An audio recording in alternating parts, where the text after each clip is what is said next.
You don't really know who Nas is. If he's 22, he's born in 03. Not all of them. That should be a little bit. Jim Jones hit Shannon Sharpe's show and straight up said he's more influential than Nas. Not just relevant, more important to the entire culture. And once those words left his mouth, everything flipped. 50 Cent didn't even say a word back. No petty caption, no subtweets. Instead, he dropped a federal transcript on his Instagram like it was nothing.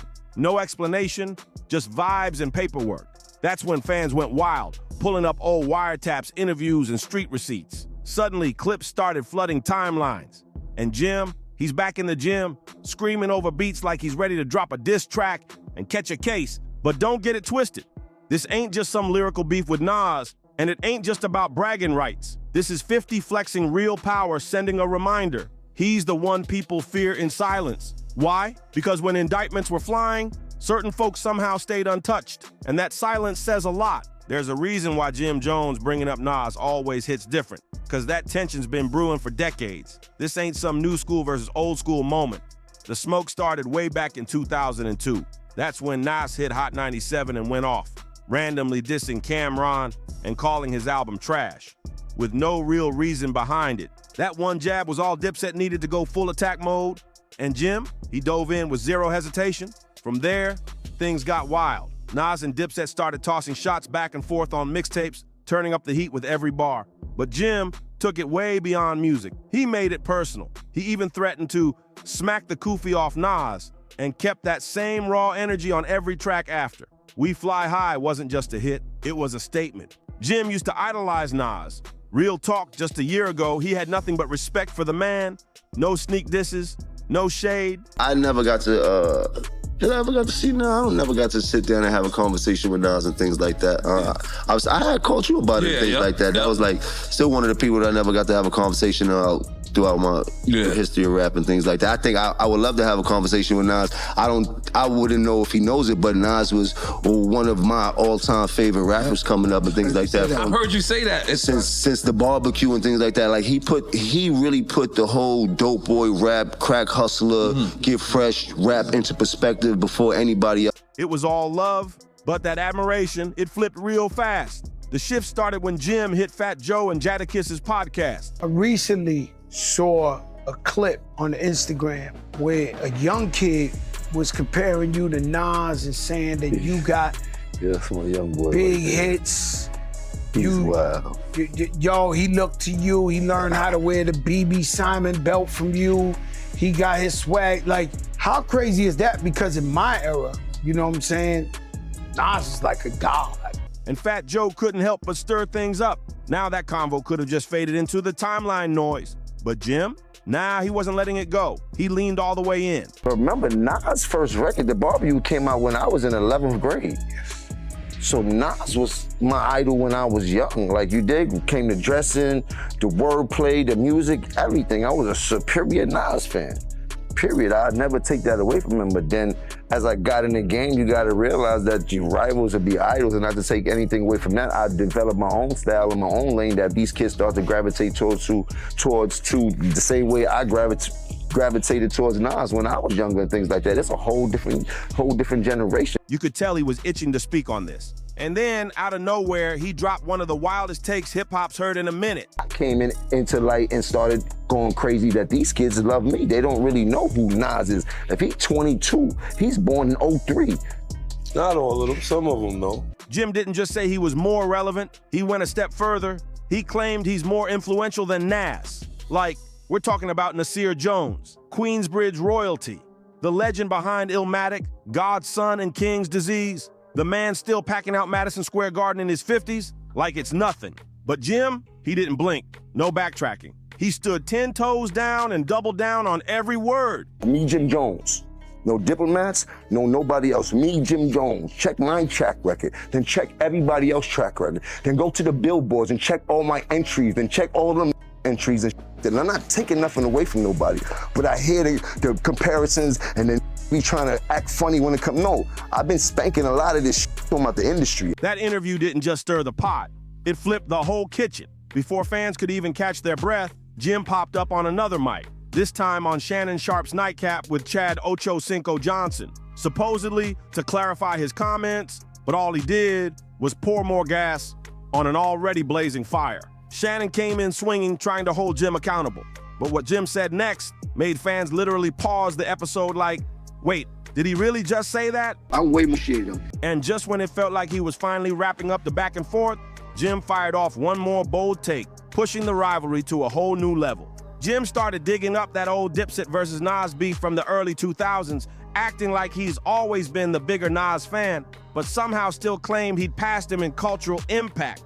Wild, right? He even tried throwing compliments, calling Nas one of the flyest dressers in the game, but kept circling back to the same line, Nas don't move the streets like I do. No. Jim started getting so salty he turned on Shannon's wardrobe, clowning his outfit mid-convo like it was a roast session instead of a podcast. You got a bunch of fools. Do that, bro. Meanwhile, Ocho Cinco just sat back watching the sparks fly, like he was at a ringside seat for a fight he didn't sign up for. This the biggest club, Shay. Then Jim got real defensive and snapped, accusing Shannon of only bringing him on for clout and clicks. That's when Unc lost it. Shannon exploded, flipping from cool podcast host to full-on opponent like he was back on the field. And when Jim had the nerve to say he's better than Nas, Shannon didn't just call out his lyrics, he came for the whole man. He challenged Jim's body like, if you want smoke, meet me in the gym.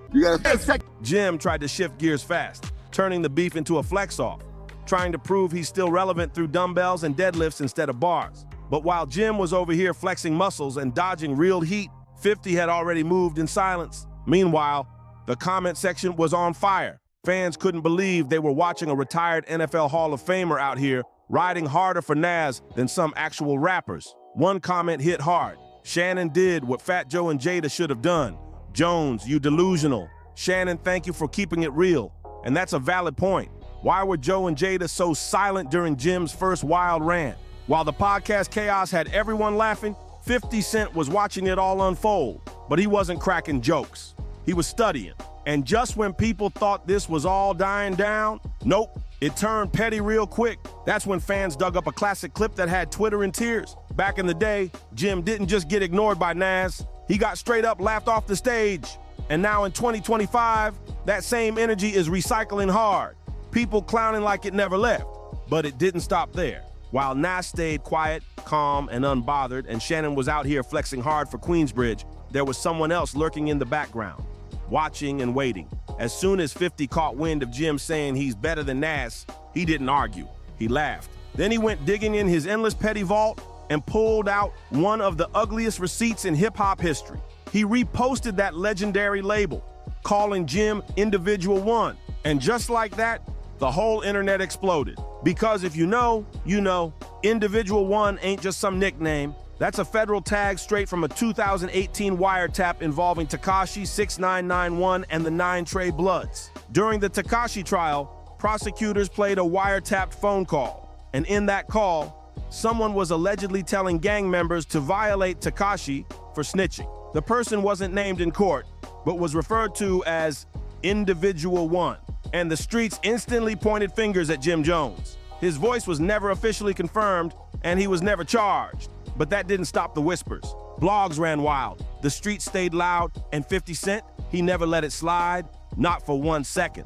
So now, with Jim out here puffing his chest on every podcast, throwing jabs at Nas and trying to stir up drama, 50 saw the perfect moment to slide back in and remind the internet who Individual One really might be. He dove into his IG archives and dug out a meme he once deleted real quick, the one that hit hard. So that's why they ain't pull him in. It had the timeline spinning. Flashback to 2019, the Shade Room dropped a court update from Tekashi's case. A verified courtroom reporter confirmed Tekashi named Jim Jones as a 9 Trey member. That's when 50 couldn't help himself. He hopped in the comments with a messy, "Say it ain't so, Jimmy." Then came that infamous video. 50, dead serious, looking shook as he said, "I'm hiding out in Texas.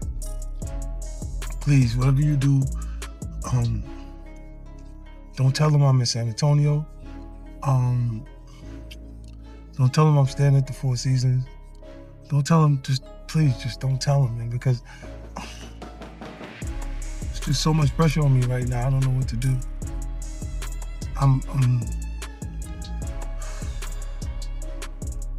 I'm afraid for my life. I mean, Jimmy is gang. The internet lost it. While Jimmy, he was not laughing. He was twitching. But here's the real plot twist. This whole beef with Nas, 50 didn't start it. He's had beef with Jim for years. And now, thanks to Jim's mouth, 50 got the perfect excuse to drag him through the dirt all over again. Back in 2007, things turned real messy when 50 Cent brought Jim Jones and Juelz Santana out on stage during a G-Unit show. Right in the middle of Dipset's internal drama, the crew was already cracking behind the scenes. So Cameron saw that move as straight-up disrespect. It looked like 50 was playing chess with Dipset's downfall, and Jim was standing right there. Even though Jim was never charged, the name stuck like glue, and the internet went crazy with snitching theories and conspiracy memes. Jim saw every post 50 drop, and for a while he stayed silent. But then he popped back out with a classic Bird Gang era pic, dripped out in full Dipset nostalgia. His caption, "Why you keep lying, LOL? I'm going back to sleep. Free Mel Matrix till it's reversed." That was a low-key jab at 50, basically calling his whole storyline fake. And the shout out to Mel Matrix, who's still doing over 11 years on racketeering charges, added some weight to it. But Jim wasn't done. He hit IG again with another flex pic from the gym, this time throwing shots at Shannon Sharpe. The caption came with a challenge. "Somebody tell Shannon Sharpe don't start ducking this challenge now. You gon' talk like a podcaster or walk what you talk, cause my sneakers tied. You already challenged me in front of the world. Might as well finish the job, champ." Ocho Cinco tried to cool it down, saying Shannon didn't want to do it publicly. So Jim clapped back. "Tell him let's do it in private then." Jim wasn't backing down at all. He knew Shannon's rep as an athlete was on the line, and he made sure to press the gas. "As long as you the witness, we don't duck no challenges. Size don't matter where I'm from. Run it." While 50 Cent was trolling from the cut, posting receipts and memes, Jim was acting like he was gearing up for a full-blown war. Lyrical, physical, and digital. Then he threw even more heat on Instagram. "If you 40 and up arguing with me about Nas, you already lost." Jim was straight clowning older fans, saying they took the bait and helped boost his streams every time Mel Matrix went viral. "I'm out here giving older artists a free lesson in marketing." That's what he said, calling the OGs bitter and stuck in the past, mad that the game don't run the way it used to. He ended that post with a heavy caption, "I said what I said, P.S. I will wrap circles around any artist from my era. Whoever dares step in the booth, bring a bag with you, cause this game ain't free. We outside, in the field. Take that how you want. We working every day." And while Jim kept tossing verbal smoke grenades from every direction, Nas, silent, not a word, not a post, nothing. But that silence is getting louder. Jim's still out here baiting, still daring folks to step up, still claiming he's more influential. So now fans are saying, if Nas did respond, it wouldn't be a back and forth, it'd be a lyrical execution. Right now, Jim's still baiting like he's untouchable. Nas, still dead silent. And 50, still pulling strings from the dark, saying nothing, but watching everything. If that unreleased wiretap really exists, Jim might have just talked himself into more than a diss track. Cause while he's busy flexing for the gram, 50's been way too quiet. And when 50 goes silent, that's when the detonation hits. No warning, no mercy. So now we're left wondering, will Nas finally step in and shut this circus down with bars? Or will 50 let the streets swallow Jim whole and drop the truth when there's no time left to run? If you made it this far, sound off in the comments. Who do you think is really holding the power in this mess?